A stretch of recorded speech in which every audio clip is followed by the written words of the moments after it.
Okay, hello humans. Hello humans. Picking up again, still February 3rd. Still on my way inland. And moving right along. It's about a 4-hour trip for me. Anyway, so my friends had contacted me. I was chatting with them about all of the local stuff about property and, learning what was going on in their areas and stuff. I have no interest in living in cities, but man, some of the property changes in like Seattle.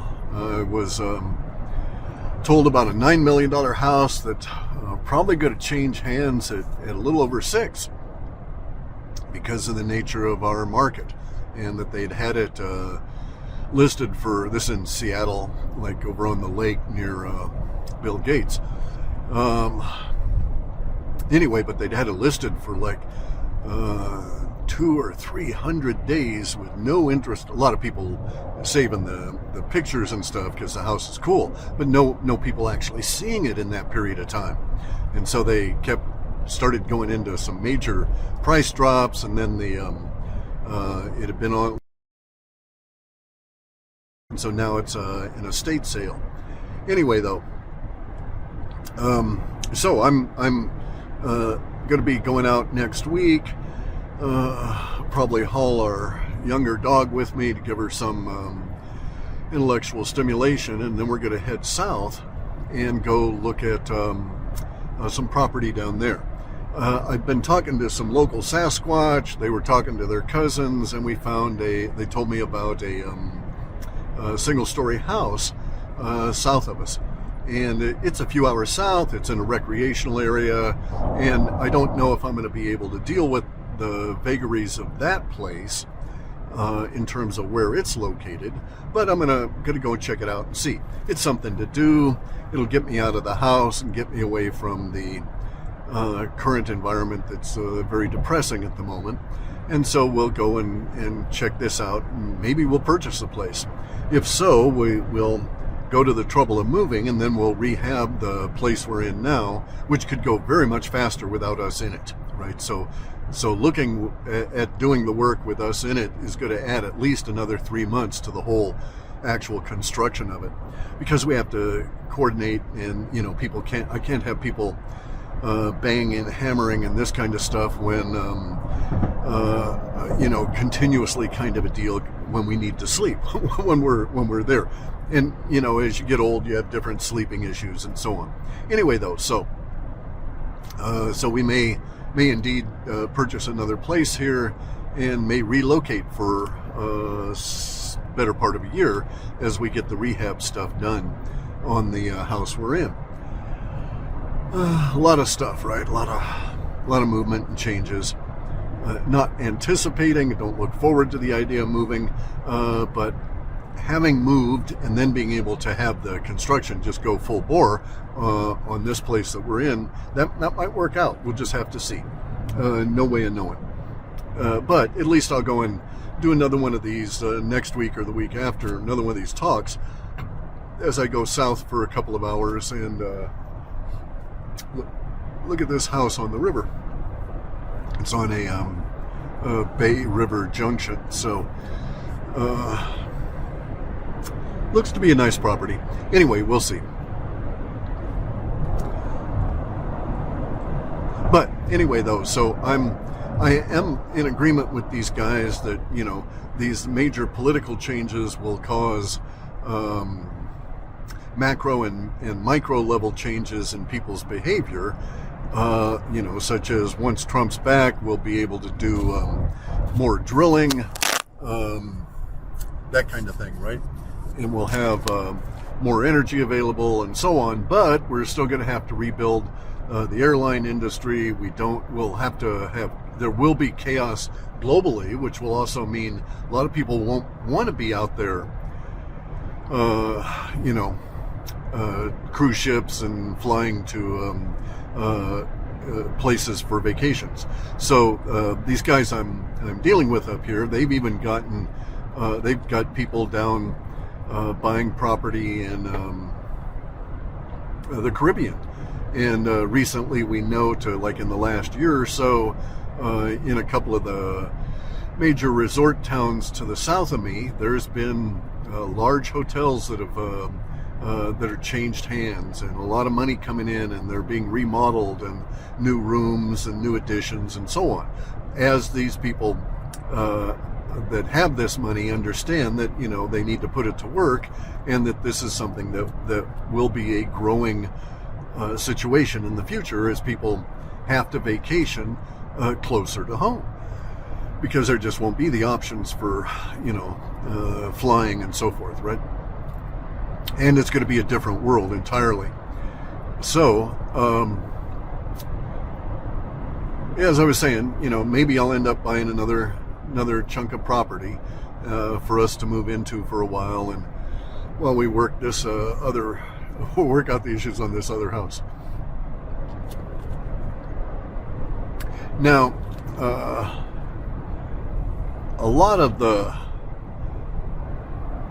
economic issues, a lot of the developing economic problems are going to hit us top and bottom, so to speak, right? So we'll be kicked in the balls while they're beating us about the head. And it's going to happen because the derivatives and stuff are going to fail. The derivatives and everything is being backed by U.S. Treasury bonds, which are 100% worthless toilet paper, because they're, you know, part of the dollar scheme.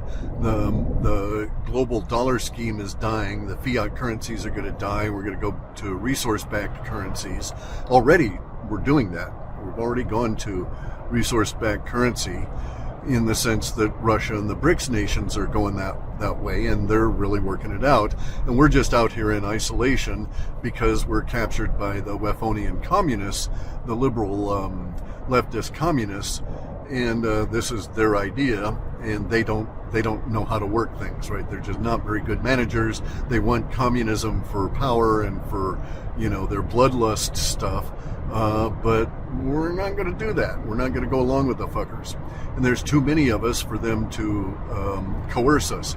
But we are coming up to that point where we'll see it happen in Europe first, where the support enforcement for authority is going to start falling away.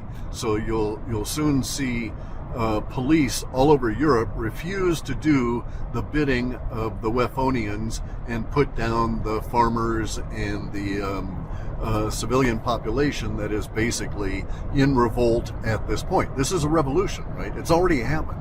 The revolution has started. It's going on now. But pretty soon, the police will stand down. They'll be overwhelmed, and they'll just get tired of it and say, fuck it. They'll wise up. And then the last resort will be for the Wefonians to attempt to get the military out. And I don't know that the militaries are going to go along with this.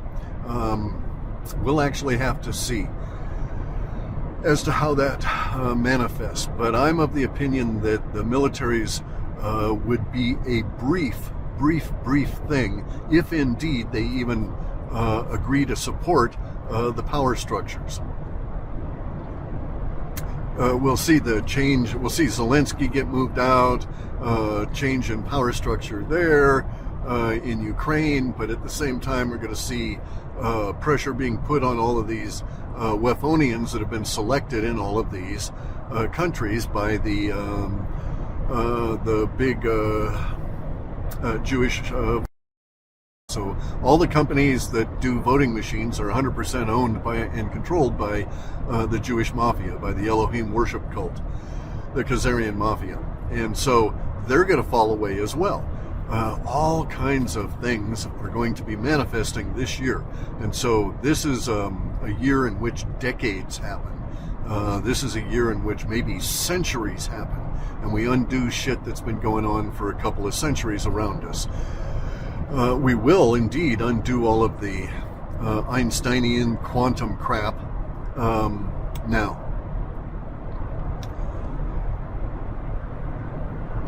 This, by the way, goes back to the infighting that we're going through at the moment within the, let's just call it, patriot community. And it's because we're going to be self-policing, right? So I bitch and moan about Carrie Cassidy being inaccurate and having batshit fucking fantastic ideas about AI that cannot physically happen, and having given authority to a bunch of professional liars and, like this prisoner, this Mark Richards dude. And she alibis it and all of that. She thinks that 107 is JFK Jr., which is a bunch of horse shit, and so on, right? So I get on her case, but I don't think that she's actually a grifter, okay? I just think she's deluded. But people like Corey Good, people like Phil Godlewski, this Derek Johnson doofus, and these other guys, I believe they are grifters. You remember, in the Q post it said there would be no private comms. So anybody saying that they, like Charlie Ward saying he's tight with the QFS, and he's going to help release med beds, bunch of horseshit, guys. Charlie is a low-life British criminal. And it's shocking that Nick Alvear thinks he's a good guy. And it cuts him some slack because he woke up a bunch of people. Well, okay, then why don't you cut Fildo, the pedo, some slack for having woken up a bunch of people, right? They both have their cults, and their cults are very small. So Charlie Ward buys as many bot views as does Phil Godlewski. There's very little difference other than age and girth between the two guys. They're both scammers and grifters.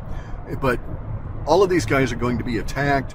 You're going to see all kinds of upheaval and infighting, and you'll think of it as backbiting and all of this, but it is the purge, right? We are establishing an orthodoxy that can't have these grifters in it as we rebuild the paradigm, because we're rebuilding it on truth and fact, not mainstream media and Wefonian plots and fantasies. And so building it this way on truth and fact requires that we sweep our own floors, that we get down and scrub, right? That we see what's going on. And so, so everybody's going to get called out. This is just the nature of the beast at this point. You'll see lots of people that will probably, I know people are giving me all kinds of shit. I got people saying I'm, dealing with demons and all this kind of stuff because I questioned their adherency to an orthodoxy based on a fake translation of the Old Testament. Most of the people, by the way, that I have problems with in the Christian community are not those people. So I do not have problems with those people that are out there talking about Christ and the Gospels, the stories, right, about Christ. I don't have any problem with any of those. Where I have a problem is like the Bopolnis, all these people that worship the Old Testament, that worship the Elohim and the gods of the Jews that are in the Old Testament, and they totally ignore Christ. They ignore the Synoptic Gospels and all of the stuff they could get into there. And you notice Bolponi only talks about the Elohim. He only talks about Yahweh. And Christ was an anti-Yahwehist. Okay, if you go read Deuteronomy 30... or John 8, right? The book of John. Go read that and read about what Jesus said about Yahweh. He thought Yahweh was a real piece of shit and no human should give him the time of day. And yet you got these Christians saying, oh, my God is Yahweh? Like Bo Polney says he worships Yahweh. Well, Yahweh was just one of the Elohim. He was a minor fucktard colonel that did El Elyon, the head dude in the Sky Council, did him a favor, and El Elyon said, okay, thanks for doing me that favor in the council in this political thing. And so here, you can have these tribes of the Essenes that are in the south of Yemen. They don't have any land with them, but you've got all these people. This is your herd. And so then Yahweh takes his herd, moves them north, and sets out to conquer Judea. Anyway, like I say, the people I have problems with are basically Jews, right? They worship the Old Testament. They're basically Jews. They may call themselves Christians, but I really doubt that they're Christians, because these guys are all hung up in all of this, all of the aspects of the Old Testament and the Jewishness of that book, because it came from the Torah, right? So it's just a translation, badly translated version of the Torah. Anyway,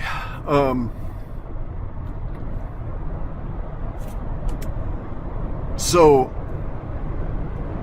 as we go forward, the infighting is going to get a lot worse. You'll see a lot of people like slagging off on myself and Carrie Cassidy and, you know, Jay Widener and all these people that are just basically standing up saying, well, except for Carrie Cassidy, but for most of the people that are sort of like contemporaries, are basically just saying, look, people, we just want to examine what's here, the original source, and come to conclusions based on this original source, not based on any fantasy put out by the mainstream guys, by mainstream religion and this sort of thing. So in my way of thinking, mainstream religion is worse than mainstream media in terms of its negative impact on humans.